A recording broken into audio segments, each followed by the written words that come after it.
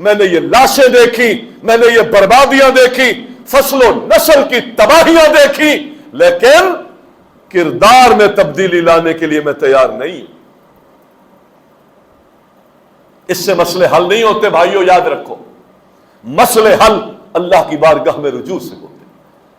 مسئلے حل, آنے والے عذاب کب ٹلتے ہیں؟ یونس علیہ السلام چلے گئے, قوم ڈر گئی, اب یہ چلے گئے جہاں نبی ناراض ہو کے چلا جائے پھر قوم پر ویرانی بربادی آ جاتی ہے. اب یہ یقینی تھی, قوم نے رجوع کیا رب کی طرف. قرآن نے بیان کیا, وقت کا پیغمبر دعوت چھوڑ کے اللہ کی اجازت کے بغیر چلا گیا. وَظَنُّونَ إِذْ ذَهَبَ مُغَاضِبًا, غصے میں چلا گیا. فَظَنَّ أَن لَّن نَّقْدِرَ عَلَيْهِ, اور اس نے سمجھا میں نے تو بڑا کام کر لیا ہے, میں اب چلا بھی جاؤں تو میرا رب مجھ کو کچھ کہے گا. رب کہتا ہے کس کی اجازت سے گئے؟ ہم نے کہا ہی نہیں. اتنا جلدی تھک گئے, اتنا جلدی اپنی محنت پر اور اس قوم کے گناہوں پر یہ ذہن بنا لیا یہ برباد ہو جائیں گے, میں جا رہا ہوں. ہم نے اس کو آزمائش میں ڈال دیا. قوم نے رجوع کیا تو قوم کو عذاب سے نکال دیا. تیرا رب کہہ رہا ہے رجوع سے قومیں نکلتی ہیں, وہی عیاشیاں ہیں, وہی بےایمانیاں ہیں, وہی مصیبت زدہ قوم کے نام پر لوٹنے کے سلسلے, وہی جعلی اکاؤنٹ ہیں, وہی بےایمانیاں ہیں, وہ سلسلے آج بھی اسی طرح چل رہے. سیلاب کیا آئے محترم بھائیو, ہم تو قرآن تو کہتا ہے سال میں ایک دفعہ, اب تو ہم 4 دفعہ مبتلا ہو رہے ہیں, 4 دفعہ مبتلا ہو رہے ہیں. زلزلہ ہٹتا ہے تو پہاڑوں پہ مری میں برف کے سیلاب, برف کے طوفان آتے ہیں. کیسے انسانیت وہاں ڈوبی ہوئی تھی. پھر چولستان میں قحط آتا ہے, کیسے جانور مرے ہوئے تھے. پھر ہم بارشیں مانگ رہے تھے, رب نے کہا اچھا بارشیں چاہیے, بارشیں مانگ رہے تھے, بارشیں رب نے وہ برسائی اور وہ سوچتے رہ گئے کہ یہ پانی آ کہاں سے رہا ہے. اللہ کی قسم آبادیوں والے بتا نہیں سکتے کہ یہ پانی اس آبادی سے آ رہا ہے وہاں, اور یہ کہتے ہیں نہیں ہمارے ہاں سے نہیں آ رہا, لیکن پانی گولی کی طرح چل رہا ہے بارش. یہ تیرے رب کے عذاب ہے. اب یہ سلسلے جاری تھے تو جانوروں میں بیماریاں ایسی کہ سکن خراب ہوتی ہے, دودھ نہیں پی سکتا, چمڑا استعمال نہیں کر سکتا, پاؤڈر گھول کے پی رہا ہے, گوشت نہیں کھا سکتا. خوف کا عالم یہ ہے. تیرے رب اس سے پہلے 2 سال پہلے چلے جائے, وائرس نے ایسا گھیرا تھا, ایک چھوٹا سا کیڑا تھا. کون تھا جو اس کیڑے کی آزمائش میں مبتلا نہ ہو؟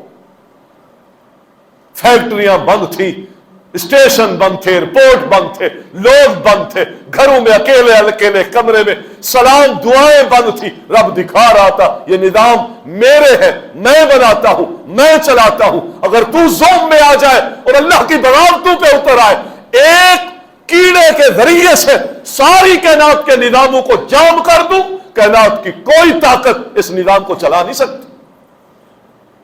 رب یہ دکھاتا ہے, مجھے رب سمجھاتا ہے, مجھے بتاتا ہے. یہ ساری عبرتیں محترم بھائیوں, یہ سیلاب, یہ قحط سالیاں, یہ ان پہ نہیں آئی, حقیقت میں ہم پہ آئی ہیں. ابھی ہم روئیں گے تھوڑی دیر کے بعد. کیوں؟ سبزیاں مہنگی ہو گئی, برباد ہو گئی نا, فصلیں برباد ہو گئی, کپاس برباد ہو گئی, سبزیاں. ابھی سے ہم پیاز اور آلو کی قیمت کو رونے لگ گئے. قوموں کے رونے ان مہنگائیوں سے نہیں, اللہ کی طرف رجوع سے ختم ہوتے ہیں. ہم رجوع کریں, ہمارا فرض ہے, ہم اپنے رب کی طرف پلٹ